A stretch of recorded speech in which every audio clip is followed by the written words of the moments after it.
Good evening, folks. This is Mason Weaver. Stay right or be left. And I want to apologize for being so long and getting my videos out. I've been very busy. A lot of things are happening. You can see by the luggage in the background a lot. And I've been working a lot. New book is coming out, the third one this year. So I've been neglectful, but not unforgettable. I have not forgotten you. And I've been thinking about a lot of things.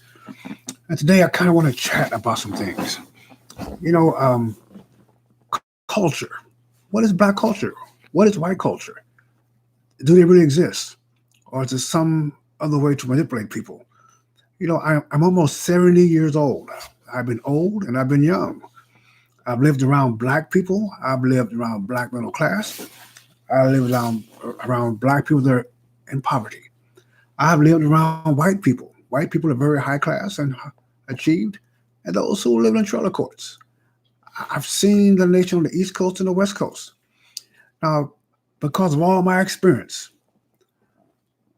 cross these county lines, cross these racial lines, all my experience, it does not mean I am smarter than you or better than anybody else or right or wrong. It just means I've had 70 years of watching life and paying attention from my angle. I want to discuss my points of view based on those 70 years, and yours may be better than mine.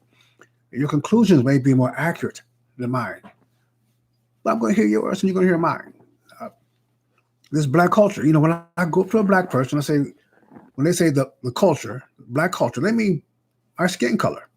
They mean my race. And if I go to a white person and ask the same question, what is your culture? They won't say the white culture.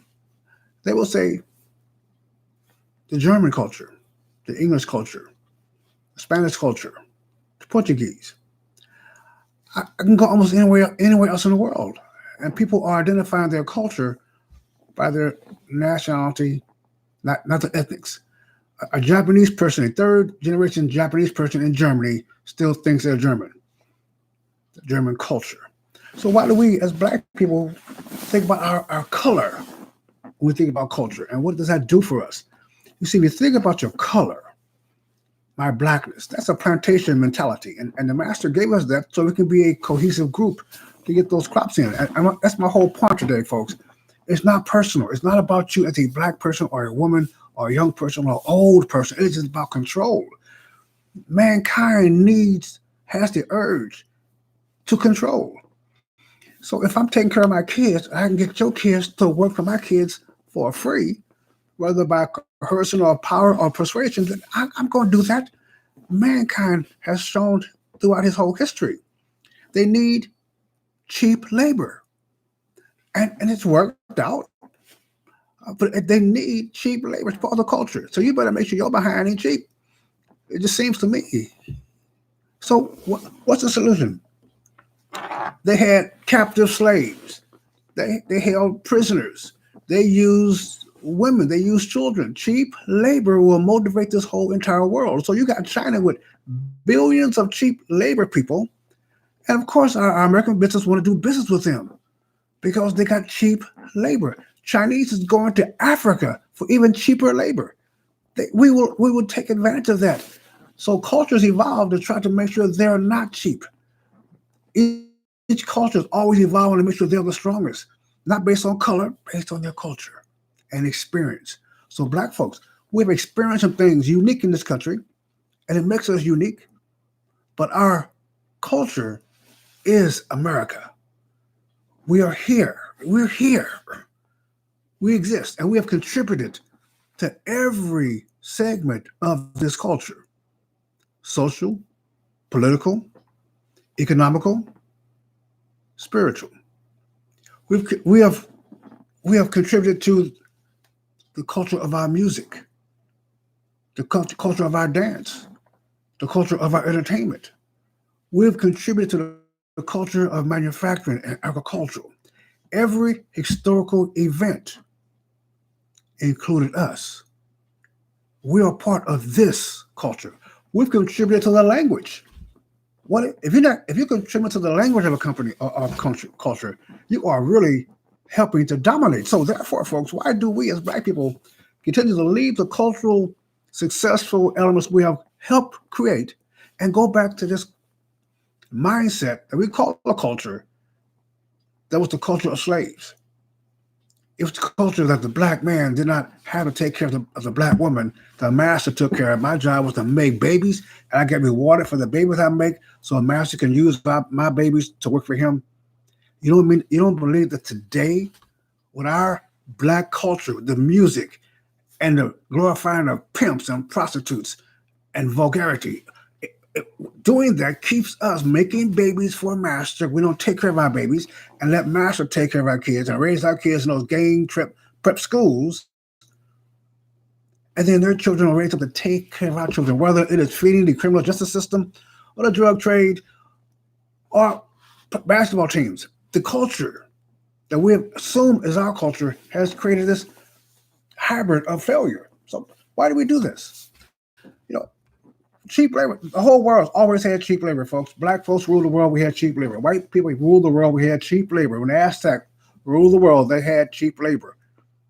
And the same with every other group of people. The Muslims took over. They had cheap labor. This is what we do. It's part of who we are. So let's start dealing with a culture that's going to take care of that. That around us, the other people, for their own personal reasons, trying to dominate us. That's their reason. That's their function. We should be trying to dominate us also, and then dominate the whole world. That's what every culture wants to do, except this black culture. Our culture is aimed at getting other cultures to give us stuff and feel justified in doing it because we believe the lies about ourselves. So I just want to make a suggestion. As an old man, you can get a hold of me. I'm easy to get a hold of. I'm a capitalist. I make it easy for folks to find me and give me money. So Mason Weaver at masonweaver.com. But we do have an organization we are building. It is something that we may be using more of. It's an organization trying to gather people together to leave the plantation mentality. It's called leavetheplantation.org. You get your news there. You get videos there. You're going to get training there. We're going to have things on relationships to build that family back up. We're going to talk about our spiritual connection to build that family back up. We're going to talk about the economic connection to build that family back up. And of course, we're going to analyze the political connections to build that family up. It is the foundation. This is why Master wants every dominated culture throughout mankind to not have a strong family. They wanted when the Aztecs took over, they didn't keep those slaves in family groups. You know, when we came in, took over Mexico, the Europeans, they didn't have that either. We have to understand, folks, your foundation is your future. If you are thinking like a black culture, you're thinking about the future as opposed to what's going to happen to master. How many Nike shoes you can buy? It's personal. If you got an American culture, you're thinking about the future of your grandkids and grandkids. Let's do that, folks. This is Mason Weaver. Contact me. Leavetheplantation.org or Mason Weaver at masonweaver.com. Or our third way is Mason at leavetheplantation.com. Books are called The Democratic Party Hates America, and it's called that for a reason. Give me a shout and let me know what you think about this culture. Stay right or be left. Eternity is a long time to be wrong.